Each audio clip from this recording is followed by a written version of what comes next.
اور آخرت میں کیا ہوگا؟ وہ خسارہ کھانے والوں میں سے ہوگا، گھاٹا کھانے والوں میں سے ہوگا۔ اور یہ وہ دین ہے جو نوح علیہ الصلوۃ والسلام سے لے کر محمد صلی اللہ علیہ وسلم تک رہا۔ بھائی اس لیے تو اسلام کے اندر عزت ہے۔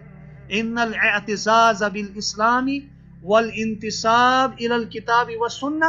اب دیکھیے اسلام میں رہ کر عزت، یعنی ان الاعتزاز بالاسلام، اسلام کے ذریعے سے شرف حاصل کرنا، عزت حاصل کرنا، اسلام کی طرف منسوب ہونا، کتاب اللہ، الانتساب الى الکتاب والسنہ هو طریق الجنہ، یہی ہے جنت کا راستہ، وہ طریق النصر، اور یہی ہے نصرت کا طریقہ، مدد کا طریقہ، عزت کا طریقہ۔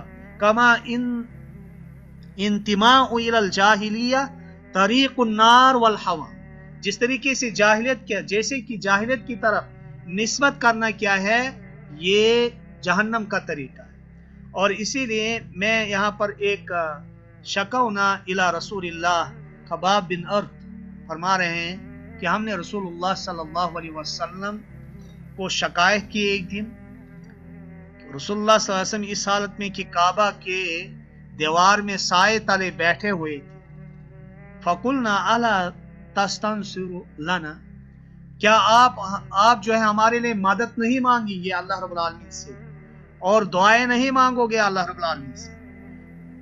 تو نبی اکرم صلی اللہ علیہ وسلم نے کہا وَقَدْ كَانَ مِن قَبْلُكُمْ يُؤْخَذُ الرَّجُلُ فَيُحْفَرُ لَهُ فِي الْأَرْضِ، کوئی آدمی لیا جاتا تھا، کھڈا کھودا جاتا تھا، اس میں ڈالا جاتا تھا، پھر آرا لایا جاتا تھا، اس کے 2 حصے کر دیے جاتے تھے، اور اسی طریقے سے لوہے کا کنگا بنایا جاتا تھا، اس کنگے سے اس کا گوشت نوچا جاتا تھا اس کے جسم سے، لیکن فما یصدہ ذالک عن، لیکن یہ سارے عذاب، اب اس سے بڑا فتنہ کیا ہو سکتا ہے کہ انسان کے 2 حصے کر دیے جائے، انسان کے جسم کا جو گوشت ہے وہ نوچا جائے لوہے کے ذریعے سے، یہ چیز بھی، یہ عذاب بھی انہیں دین اسلام سے روک نہیں سکا۔ تو ثابت قدمی کا یہ بہت بڑا ذریعہ، کیوں ایسا؟ کیونکہ انہوں نے عزت سمجھا تھا کہ ہماری عزت ہے، ہمارا شرف ہے کس میں؟ اسلام۔ اور پھر آخری وسیلہ جو ہے الوسیلہ السابعہ قبول النصیحہ من الناصحین الصادقین، کہ اگر کسی کو ثابت قدم رہنا ہوگا تب ناصحین کی نصیحت کو قبول کرنا ہوگا۔ تو اس سلسلے میں میں صرف اشارہ کروں گا کہ موسیٰ علیہ السلام جب فرعون ان کے تعاقب میں تھے، جاء رجل مؤمن من قوم فرعون کے قوم سے ایک مومن شخص آیا اور اس سے کہا موسیٰ علیہ السلام کو کہ فرعون اور اس کے وزیر اور اس کے چیلے چپاٹے یریدون ان یقتلوک، وہ آپ کو قتل کرنا چاہتے ہیں، فخرج انی لک من الناصحین، آپ اس بستی سے نکل جائیں کیونکہ میں آپ کو نصیحت کرنے کے لیے آیا۔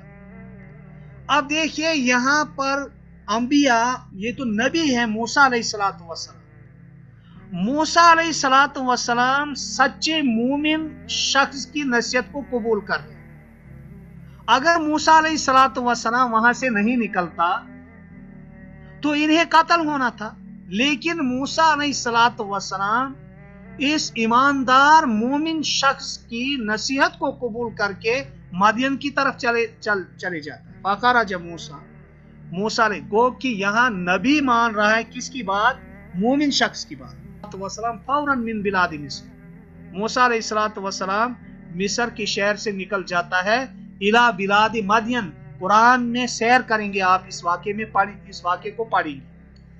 الی بلاد مدین آخذا بنصیحت ذلک الرجل حتی وصل الی الشیخ الکبیر فقص علیہ قصص فقال له لا تخف نجوت من القوم الظالمین۔ مجھے جو کہنا ہے یہاں پر کہ موسیٰ علیہ السلام اگر نصیحت قبول نہیں کرتے تو نجات قوم ظالمین قوم سے کیسے وہ نجات حاصل؟ تو ساری نجات جو حاصل کی موسیٰ علیہ السلام نے جب انہوں نے ناصحین کی نصیحت کو قبول کیا. تو اس لیے یہ بھی ایک بہت بڑا سبب ہے کہ جو بھی ناصح ہوگا، نصیحت کرنے والا ہوگا اور مومن ہوگا، سچا ناصح ہوگا، اس کی نصیحت کو قبول کرنا چاہے. تو یہ کارآمد ہوگا فتنے کے زمانے میں انسان کیسے نجات حاصل کر سکتا ہے. تو ان میں سے ایک وسیلہ یہ ہے. اب دیکھیے ایک میں اور مثال دوں گا کہ جس نے نصیحت کو قبول نہیں کی. قارون جسے اللہ رب العالمین نے مال دیا، انہوں نے تکبر کیا اور پھر وطغا، اور انہوں نے وہ کیا کہتے ہیں سرکشی کی، اور جو اس کے قوم میں سے اہل علم تھے انہوں نے اس سے نصیحت کرتے ہوئے کہا لا تفرح ان اللہ لا يحب الفرح. آپ خوش مت ہو جاؤ، اللہ رب العالمین خوش ہونے والے کو زیادہ خوش ہونے والے کو پسند نہیں کرتا. وابتغ فیما آتاک اللہ الدار الآخرہ ولا تنس نصیبک من الدنیا واحسن کما احسن اللہ الیک. لیکن یہاں پر اس شخص نے قارون رفض هذه النصیحت، اس نصیحت کو انہوں نے چھوڑ لیا جو نصیحت اہل علم نے کی. وردها، اور رد کیا. ولم يقبلها، قبول نہیں کیا.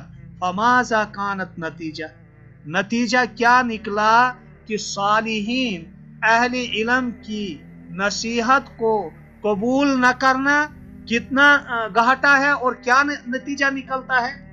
فخسفناه وبداره الارض، اللہ رب العالمین نے فرمایا کہ اس نے تکبر کیا اور نصیحت نہیں مانی تو ہم نے اس کے گھر سمیت اس کو زمین میں دسا دیا. تو میں اللہ رب العالمین سے دعا کرتا ہوں کہ اللہ رب العالمین آپ کو اور ہم سب کو دین اسلام پر ثابت قدم رکھے، اور ہمیشہ جو ہے ہم اسی اسلام کے اندر اپنے آپ کو معزز سمجھے. اللہ رب العالمین ہمیں مزید توفیق دے. تو یہ میں نے ادنا سی کوشش کی جو آپ کے سامنے ہو سکتا ہے بہت ساری طالبات وہ جو ہے اکتا گئی ہوں گی، لیکن میں نے چاہا کہ میں کسی بھی طریقے جو ہے یہ وسائل آپ تک پہنچاؤں.